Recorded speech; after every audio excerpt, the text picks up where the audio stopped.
Ο Κόρν είναι ο πανίσχυρος θεός του αίματος και του χάους, η ενσάρκωση της οργής και ο άρχοντας της σφαγής. Είναι ο καταστροφέας των κόσμων και η εκδήλωση του μίσους.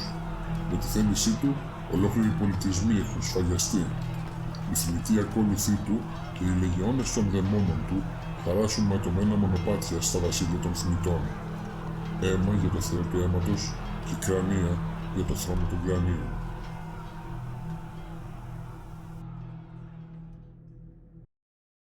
Σας καλωσορίζω λοιπόν σε ακόμα ένα βίντεο. Τι θα δούμε σήμερα? Σήμερα θα δούμε μια στρατιά Blood Letters. Είναι από το στρατό του Warhammer του Age of Sigmar. Βλέπουμε εδώ το πακέτο. Συγκεκριμένα είναι μια συλλογή από 10 φιγούρες Blood Letters του θεού Korn από το παιχνίδι. Μαζί με τον Παναγιώτη εδώ πέρα θα κάνουμε ένα μικρό unboxing. Πάντα με προσοχή για να μην καταστρέψουμε τίποτα, γιατί όπως θα δούμε είναι αρκετά ευαίσθητα προτού συναρμολογηθούν, αν και είναι καλά συσκευασμένα. Το συγκεκριμένο ήταν δώρο από τον Παναγιώτη, ο οποίος στη συνέχεια θα αναλάβει και όλη τη ετοιμασία, τη συναρμολόγηση και το βάψιμο των φιγούρων. Η τιμή του δεν είναι απαγορευτική, μπορείτε εύκολα να φτιάξετε το στρατό σας και να ξεκινήσετε να παίζετε. Ανοίγοντας λοιπόν το κουτί, θα δούμε ότι όλα είναι σε σπράουσεις, όπως τα λένε. Όσοι θυμούνται από παλιότερα που φτιάχναμε συναρμολογούμενα, είναι έτοιμα σε πλαίσια. Οι οδηγίες είναι αναλυτικότατες, έχουν βήματα, δηλαδή είναι δύσκολο να κάνει κάποιος λάθος ακόμα και αν δεν γνωρίζει. Έχει τα στατιστικά των μονάδων, τις βάσεις στις οποίες θα τοποθετηθούν οι φιγούρες μας, και βλέπουμε εδώ ότι είναι όλα σε κομμάτια. Η λεπτομέρεια είναι καταπληκτική, κάθε κομμάτι είναι μοναδικό. Στην αρχή, όταν θα τα δει κάποιος έτσι, δεν θα πιστέψει ότι θα καταλήξουν στις φιγούρες. Ειδικά βλέπετε εδώ και στο banner, είναι απίστευτες οι λεπτομέρειες, είναι πραγματικά σαν διπλωμένο ύφασμα. Οπότε, τι θα κάνουμε τώρα? Θα τα αφήσουμε στην άκρη. Πίσω στο κουτί έχει πιθανούς συνδυασμούς χρωμάτων που μπορούμε να χρησιμοποιήσουμε για να κάνουμε αυτό το βάψιμο. Οπότε, με τις οδηγίες αναχείρας περνάμε στο επόμενο στάδιο. Στο επόμενο στάδιο, αφού εντοπίσαμε πρώτα κομμάτια σαν οδηγούς ώστε να μην μπερδευτούμε, γιατί αν τα κόβαμε όλα ταυτόχρονα θα γινόταν χάος, αφιερωθήκαμε στο κόψιμο των κομματιών, να τα απελευθερώσουμε από τα πλαίσια με ένα κατάλληλο κοφτάκι, και με το τίποτι κόβουμε πιο έξω από το κομμάτι ώστε να μπορέσουμε να τα απελευθερώσουμε μετά χωρίς να το τραυματίσουμε. Αρχίσαμε να κόβουμε τα κομμάτια με προσοχή ώστε να μην χαθούν.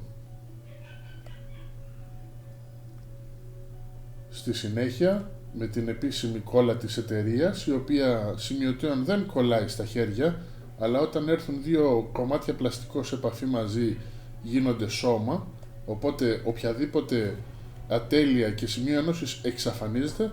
Αρχίσαμε με προσοχή να κολλάμε τα κομμάτια, ενώ με το κατάλληλο εργαλείο, το οποίο βέβαια δεν είναι αναγκαίο, αλλά καλό είναι να το έχουμε, γιατί σε αντίθεση με ένα κοφτάκι δεν μπορεί να μας κόψει τα δάχτυλα, καθαρίζαμε τα κομμάτια από υπολείμματα πλαστικού.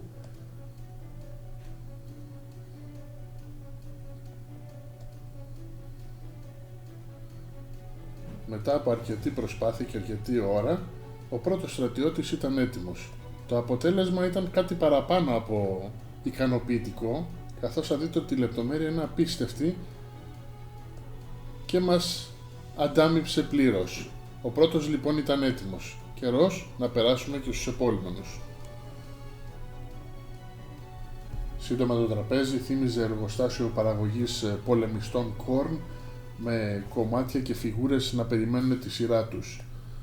Ευτυχώς δεν είχαμε κάποιο ατύχημα, δεν χάσαμε κάποιο κομμάτι, ενώ πάνω εφάρμοσε ένα πολύ ωραίο σύστημα όπου έφτιαχνε σταδιακά τους πολεμιστές, κολλώντας τμηματικά τα κομμάτια, οπότε Όταν έφτανε στον 10ο πολεμιστή, ο πρώτος ήταν ήδη στεγνός και έτοιμος να ακολουθεί το επόμενο κομμάτι. Μετά από περίπου 2 ώρες, ο στρατός μας ήταν έτοιμος. Οι φιγούρες μας είχαν σκληρύνει αρκετά, αλλά αποφασίσαμε να τις αφήσουμε όλο το βράδυ να στεγνώσουν για έξτρα σιγουριά.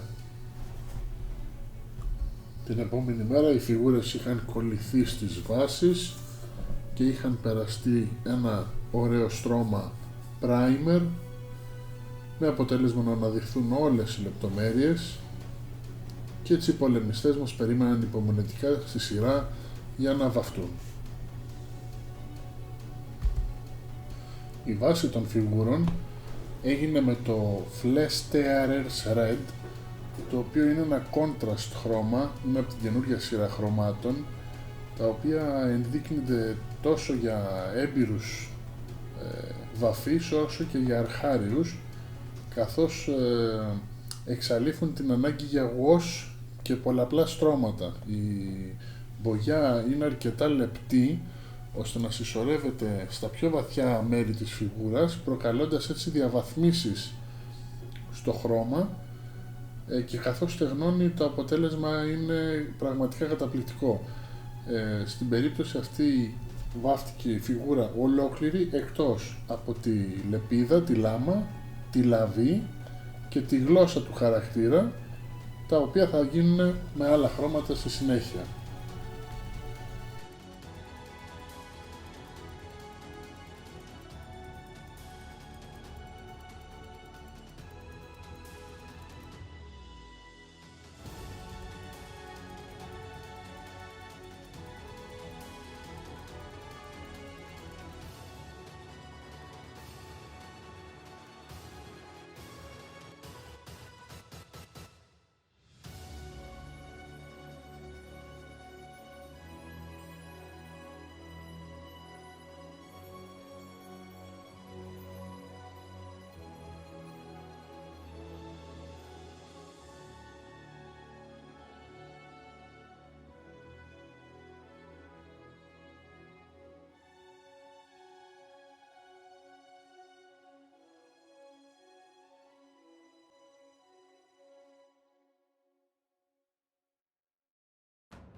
Στη συνέχεια χρησιμοποιήθηκε το Black Templar, άλλο ένα contrast χρώμα, το οποίο μπήκε στις λάμες, στη λαβή των ξυφών, των σπαθιών, αλλά και στις άκρες των κεράτων από τους χαρακτήρες. Επειδή ο Παναγιώτης χρησιμοποιούσε το σύστημα αυτό που τα έβαφε στη σειρά μέχρι να βάψει τον τελευταίο. Ο πρώτος ήταν ήδη έτοιμος και περνάγαμε άμεσα στο επόμενο στάδιο του βαψίματος.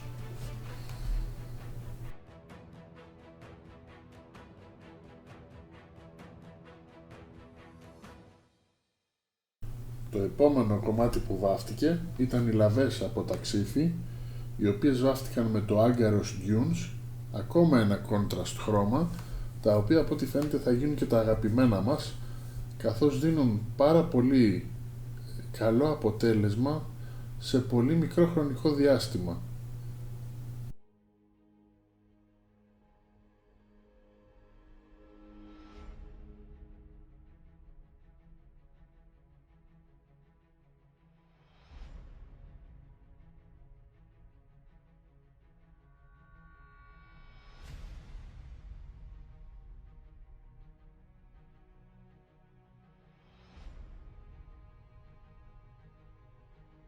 Το επόμενο ήταν οι γλώσσες των χαρακτήρων, οι οποίες έγιναν με το Magus Purple, ακόμα ένα contrast χρώμα, το οποίο υποσχόταν να δώσει ζωή στις φιγούρες μας. Ένα λίγο περίεργο σημείο του χαρακτήρα, το οποίο όμως δεν αποδείχθηκε και πολύ μεγάλη πρόκληση.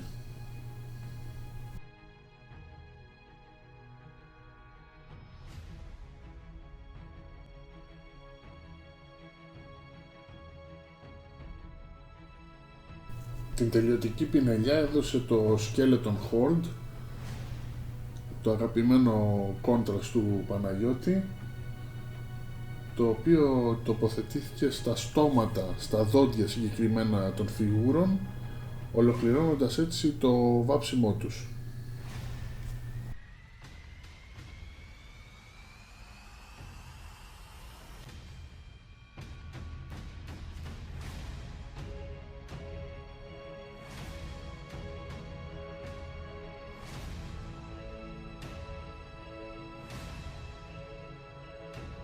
Ο στρατός μας ήταν έτοιμος, βαμμένος και ήταν σειρά να φτιαχτούν και οι βάσεις. Αυτό έγινε με ένα technical, όπως λέγεται, μείγμα, μια πάστα στην πραγματικότητα, η οποία την άπλωσε ο Παναγιώτης με τη βοήθεια ενός ειδικού εργαλείου της Citadel, και το οποίο στεγνώνοντας θα δώσει την εντύπωση ξερού ή λασπωμένου εδάφους.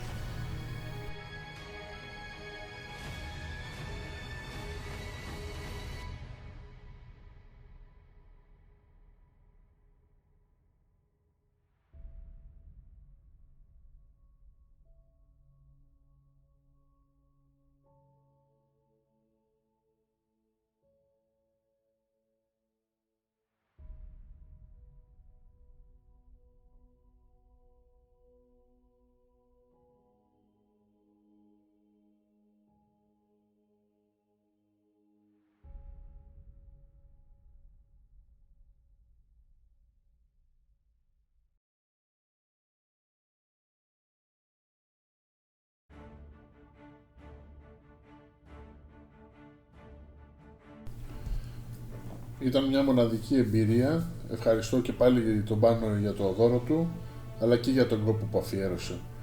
Ελπίζω να σας άρεσε, να το απολαύσατε και να σας δώσω το κίνητρο να ασχοληθείτε κι εσείς με το συγκεκριμένο αντικείμενο. Να είστε καλά μέχρι την επόμενη φορά, καλή συνέχεια.